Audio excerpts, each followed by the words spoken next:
Chapter 2. The party explodes into an uproar as the crowd leaps to their hooves. Applebloom stares at the empty stool in disbelief. Some 50 yards away, the sounds of trotting hooves are heard across a moonlit lane, although their owner is nowhere to be seen. Up the lane, the door of the home in Sweetapple Acres opens, pulled by an invisible hoof. Inside the home, the door quietly closes. Suddenly, Granny Smith materializes as she pulls a plain gold ring off her hoof. She laughs as she tosses the heavy ring into the air, catches it, then places it in her pocket. Happily, she walks into the hall, and moments later, emerges from the passage, carrying a walking stick. She then jumps, suddenly, when she finds Twilight looming over her. "I suppose you think that was terribly clever?" the unicorn asks. "Come on, Twilight. Did you see their faces?" Granny Smith laughs. "There are many magic rings in this world, Granny Smith, and none of them should be used lightly." "It was just a bit of fun," Granny Smith says as she looks up at Twilight's serious face. "Oh, you're probably right, as usual." "What about Applebloom?" asks Twilight. "I'm leaving everything to her." Twilight watches as Granny Smith continues to pack up her things. "What about this ring of yours? Is that staying too?" Yes, it's in an envelope over there on the mantelpiece," she says, gesturing to it. Twilight looks over and frowns at the empty ledge. Granny Smith suddenly feels her cloak with a look of guilty surprise. "No, wait," she says softly. "It's here in my pocket. Isn't that odd now?" She gazes at the ring fondly. "Yet, after all, why not? Why shouldn't I keep it?" "I think you should leave the ring behind, Granny Smith," Twilight says. "Is that so hard?" "Well, no." "And yes," the old pony admits. "Now it comes to it, I don't really feel like parting with it." "It's mine. I found it. It came to me." Twilight looks down at Granny Smith with rising concern. "There's no need to get angry." "Well, if I'm angry, it's your fault," Granny Smith snaps. "It's mine. My own. My precious." "Precious?" Twilight asks with obvious worry in her voice. "It's been called that before, but not by you." "So? What business is it of yours what I do with my own things?" Granny Smith's voice, shape, and manner have suddenly changed. "I think you've had that ring quite long enough." Granny Smith shoots Twilight a malicious look. "You just want it for yourself." Twilight rises to her full height. Her eyes flash. Her shadow suddenly seems to fill the room.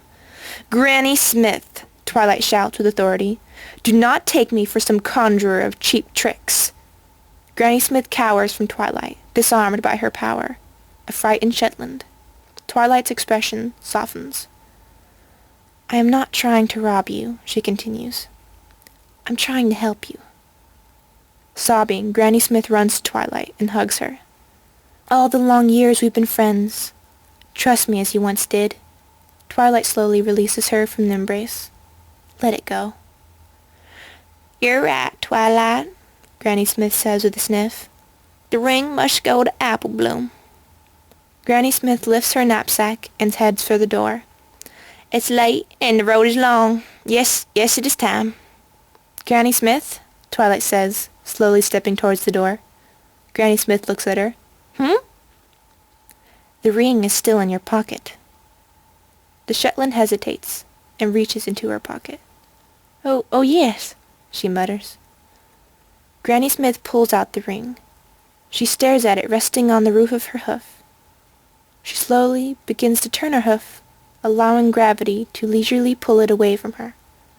With all her willpower, Granny Smith allows the ring to slowly slide off and drop to the ground. The ring lands with a heavy thud on the wooden floor. The old pony staggers out the door and braces herself in the night air, trembling a little, as if the loss of the ring has weakened her. Twilight steps up behind. "I've thought of an ending for my book," she says as she looks at Twilight. "And she lived happily ever after, to the end of her days." The lavender pony smiles. "I'm sure you will, my dear friend." "Goodbye, Twilight." "Goodbye, Granny Smith." Granny Smith walks away from Sweet Apple Acres, disappearing into the night, softly singing an old Shetland song. "Until our next meeting," Twilight whispers. Inside of the Apple family home, Twilight circles around the ring, glinting on the floor, a puzzled look on her face. Twilight slowly reaches for it, her hoof barely touching the ring when an ominous hum rises in her head and she pulls away. Twilight is sitting in front of the fire, with her pipe staring into the flickering flames, deep in thought. She recalls Granny Smith calling it precious. "Riddles in the dark," she whispers to herself. "Granny Smith! Granny Smith!" a young voice is heard calling outside. Apple Bloom rushes into the house, and she stops and picks up the ring at her hooves. Twilight continues staring into the fire, as if locked in thought. "My precious," she whispers. "She's gone, hasn't she?" Apple Bloom says quietly as she steps into the living room. "She talked for so long about leaving. I didn't think she'd really do it." "My own," the magic mirror says in a soft voice. "Twilight?" Apple Bloom asks. Twilight turns, her eyes locking onto the ring held in Apple Bloom's hoof. "Granny Smith's ring."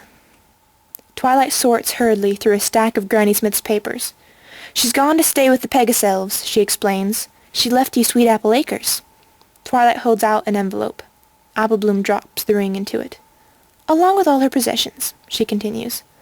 Twilight turns around and seals the envelope with wax. She then slowly hands it over to Apple Bloom. "The ring is yours now, but keep it somewhere out of sight." Twilight rises hurriedly and starts to gather her things. "Where are you going?" Apple Bloom asks intently. "I have some things I must see to." "What things?" Apple Bloom persists. Questions, Twilight hurries. Questions that need answering. "You've only just arrived. I don't understand." Twilight is already at the door. She turns to Apple Bloom. "Neither do I. Keep it secret, keep it safe." Twilight hurries out the door, leaving Apple Bloom standing alone in Sweet Apple Acres. Apple Bloom looks down at the envelope. The hum of the ring purrs softly in her head.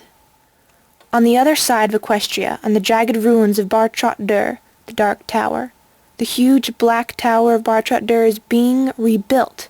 Thousands of diamond dogs crawl over the surface, hauling stone and iron up the towering heights.